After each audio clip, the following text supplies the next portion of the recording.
I once prayed in a teeny tiny roadside chapel in the middle of nowhere, Wisconsin. It looked like it was built for hobbits. 3 people could fit in there max. It was adorable. I once chanted inside an Armenian cave that served as a primitive cathedral for early Christians in the region thousands of years ago.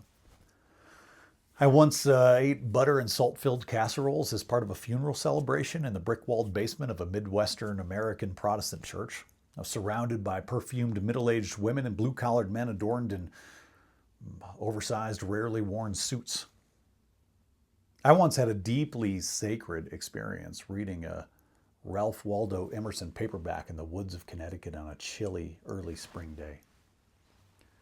I once felt something close to transcendence as the sun warmed my neck while I sat in a great cathedral of American sports and watched my favorite baseball team win on an unforgettable Sunday afternoon.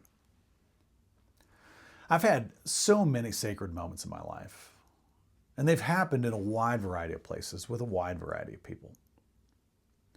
I want you to take a moment and think about the most sacred moments of your life. Seriously, try to think of a few of those moments. Maybe even make a list of all the moments of your life that have felt sacred or holy or blessed, whatever those words mean to you. I'm going to reveal something to you. You ready? There's a really good chance that the sacred moments, the holy moments that you just listed, fall into one of 3 categories. The first category of sacred moments are what one might call ritual moments. So you might be thinking of moments that fall into the ritual category. These are like weddings and religious ceremonies or funerals or the like. These are wonderful. There are often candles and incantations. There's sometimes songs and liturgies and ancient practices that connect us to history and ancestors. I love rituals. My wedding day was a deeply sacred ritual moment. My wife and I wrote our own ceremony. It was officiated by her father. My dad and her brother both played guitar and sang songs during our ceremony. Our whole families were a central part of the ritual experience, and we'll never forget any of that. The second category of sacred moments are what somebody might call private moments. I've had some of these. Moments alone in the wilderness, moments alone at sacred sites, moments alone in prayer and contemplation, moments alone that have been filled with deep love or a spiritual vision or an overwhelming feeling of holiness surrounding me. These private sacred moments are wonderful. And the third category of sacred moments is the one I'm most interested in. It's one that not enough people have enough of in their life. This category is something that I've realized people are longing for, but they feel like they've lost the ability to create them. I call these sacred moments sacred connection moments. These are deep conversations that seem to transcend time and space. These are human-to-human experiences that seem to include some third party, some spiritual presence. These are conversations and interactions that leave you changed somehow. These sacred connection moments don't have to include conversations about God or about beliefs or about religion. It's not about the content. It's about the quality of connection and the openness to let a sacred and ancient spiritual essence fill the space between you and lift up your interaction into a higher realm of meaning. There's this blatant example of a sacred connection moment in a story found in Luke's gospel about 2 disciples walking along the road to a village called Emmaus. The 2 characters in the story, they're just walking along.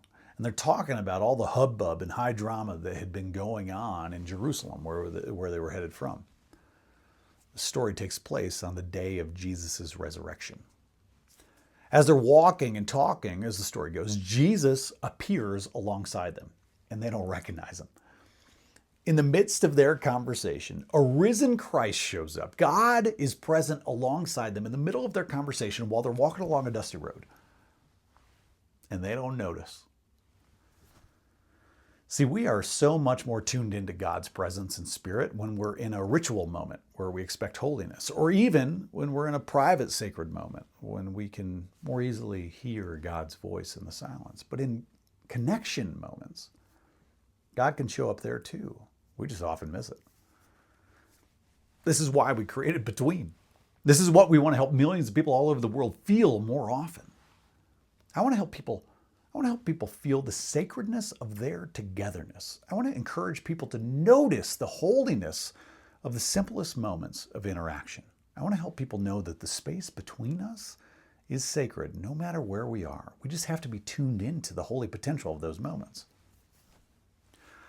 When we see our simple, everyday conversations as sacred, it can be transformative. In the story of the road to Emmaus, the two travelers eventually invite the mysterious stranger to stay with them for the evening. And as they break bread for dinner, suddenly their eyes are open. They realize what was actually happening. The simple act of breaking bread revealed to the two travelers who their dinner guest actually was. In a revelatory moment, they discovered how sacred their conversation as they walked along the road had truly been. May we notice the importance of each moment we share together. For in the space between us, God is there too. Amen. Hey, Between is about you. Take this message into your life this week and fill the space between you and every person you encounter with your sacred light. My favorite church is the space between people. Now go with God's love and create the church between.